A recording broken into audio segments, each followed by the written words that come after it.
Azaroaren 3an eguzki eklipse bat ikusiko da gure planetan. Eguzki eklipseak ez dira fenomeno arraroak eta eklipse eguzkiak urtero gertatzen dira eta behin baino gehiagotan.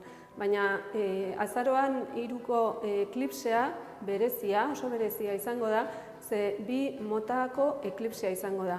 Izango da alde batetik eklipse anularra edo eraztun itxurakoa eta bestaldetik eklipse oso bat.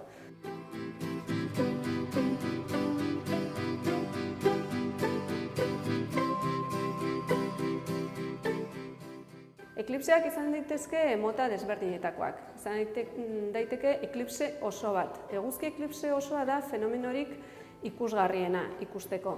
Ze orduan, ilargiak estaltzen du eguzkia guztiz eta zehazki. Ez gehiago, ez gutxiago. Eta orduan, ikusgai geratzen dira, bestela ikustezinak izaten dira eguzkian beste zatiak, adibidez koroa, oso ikusgarria dela ikusteko.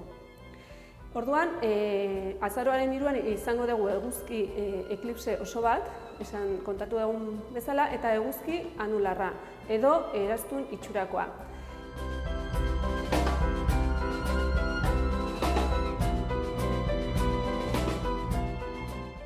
Así que, bueno, eklipse hau berezia da horregatik, normalean eklipseak edo osoak edo anularrak izaten ditugu eta ez biak batea.